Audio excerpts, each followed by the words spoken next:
The night was calm, and the road stretched like a ribbon toward the unknown. Four friends, Ethan, Mira, Jason, and Olivia, were driving through the United States on their way to New York after a week-long vacation in Kentucky. Their GPS suddenly glitched, rerouting them through a narrow mountain path they had never seen. The landscape felt wrong. Trees twisted in strange directions, and the sky seemed too dark. Eventually, they reached a silent town called Blackridge Hollow. No people, no sound, no movement. Small American flags hung on rusted poles like they had not touched wind for decades. The air smelled of metal and dust. Even the gas station lights flickered weakly, barely alive. With no fuel left and no open building except an abandoned motel, they checked in. The rooms smelled damp, old newspapers scattered across the floor. They sat on the beds laughing nervously until the streetlights outside buzzed on. Ethan glanced toward the wall and froze. His shadow moved before he did, stretching longer, bending upward like it was alive. Olivia gasped, whispering that it must be their exhausted imagination. But Mira screamed as her shadow dripped a thick, black tear down the wallpaper. Morning came colder than the night. The friends walked toward a broken sheriff's office, hoping to find someone, anyone alive. Inside, papers lay rotting, chairs overturned, and dust filled the air like fog. On the desk rested a single handwritten note that chilled Olivia's bones. "Do not trust your shadow after sunset." As they read the message, Mira noticed her shadow was darker than before, less connected to her movements. Jason stepped outside and pointed to the windows where their reflections looked normal, but the shadows beneath their feet twitched like insects. The group decided to explore the town. They found empty houses with all belongings intact, children's toys untouched, TV dinners still on tables, calendars frozen at 1977. As they turned a corner, they spotted an old woman sitting on a rocking chair, quietly humming. Her eyes were hollow, voice trembling as she said, "Your shadows already know you. Once night comes, they will rise higher than you can stand." She refused to speak more, only whispering that no one ever leaves. Back at the motel, Olivia noticed their shadows were slightly behind, delaying every movement by half a second, as if waiting to break free. The sun dropped behind the woods early, almost unnaturally fast, as if night was eager to start. Ethan locked the motel doors, and they gathered in one room, piling lamps and flashlights around themselves. When darkness took the street, their shadows stretched across the walls, alive in silent motion. Jason sat on the edge of the bed, trying to calm his breathing, but suddenly his shadow's hand wrapped around his throat. He fell backward choking, legs kicking wildly. Ethan grabbed a lamp and shoved the light toward Jason's body. The shadow recoiled like smoke, melting down the wall. Jason gasped for air, shaking violently. But when he stood up, his shadow no longer stayed flat. It had glowing white eyes and a sinister grin.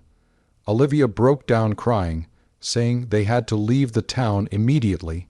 Mira tried calling 911, but every call looped back into static voices whispering their names.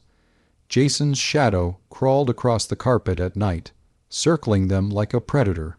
Ethan wrote in his notebook they must survive until sunrise. No one slept. They sat trembling, watching Jason's shadow move independently, its jagged fingers scratching words into the wall, one by one. Morning light didn't bring peace.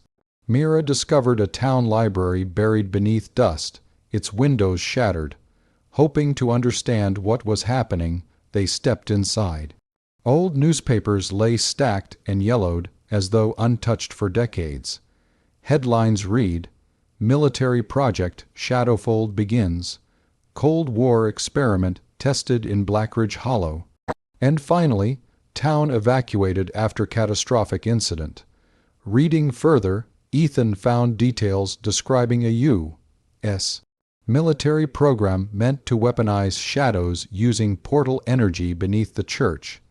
Test subjects lost control of their own reflections, eventually breaking apart from their bodies. The military sealed the town and erased it from all maps.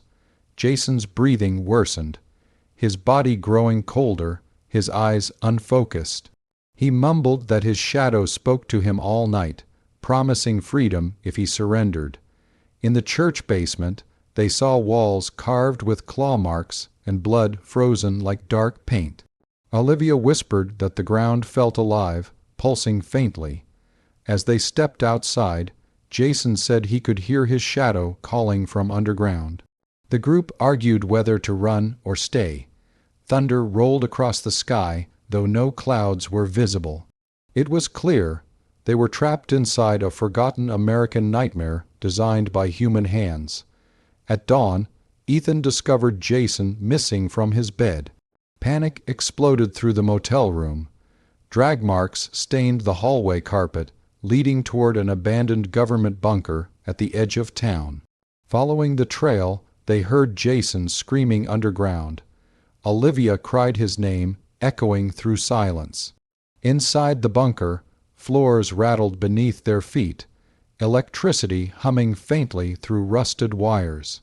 A single lamp flickered at the end of the hall, revealing Jason suspended in air, strangled by his own shadow.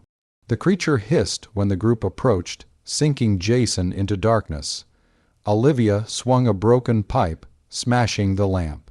The shadow slithered back, and Jason fell limp to the ground. But when they rolled him over, his body vanished like smoke, leaving nothing but clothing.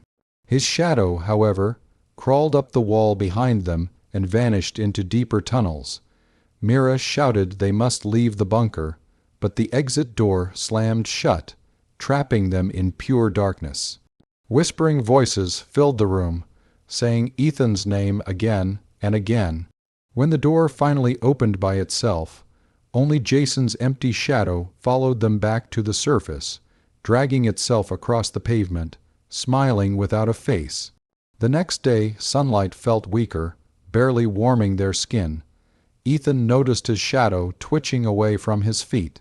It stretched long, curling upward and forming a second outline almost identical to his body. Olivia screamed when her shadow spoke softly. Soon, panic spread quickly. Mira suggested leaving town at once. They packed their bags and drove toward the highway, but every road curved back to the same intersection near the motel. The town was looping upon itself. Their car engine died. The shadows continued stretching, becoming thicker, almost three-dimensional. Ethan stood horrified as his shadow reached out and touched his arm, leaving black prints that burned like frost. Olivia saw children's shadows playing in the streets, though no children existed there. They heard footsteps behind them constantly, yet no one appeared. Mira wrote messages to herself on her arms saying, "I am still real." But the ink began fading instantly, as if the shadow beneath her skin erased it. That night, their shadows stood separate while they tried to sleep. Mira awoke to her shadow, staring into her eyes from the ceiling. She whispered she felt herself slipping away, her soul stretching toward darkness. Night fell like a heavy curtain. The wind finally blew for the first time since their arrival, carrying distant whispers. Ethan saw shadows gathered outside the motel, dozens of them, forming a silent crowd. Olivia begged Mira to run, but the old woman appeared again, limping through the hallway with terrified eyes. She whispered, "One must burn." They didn't understand until she placed a small rusted lighter in Mira's hands and told them the shadows fed on identity. The old woman confessed she had once been part of a family.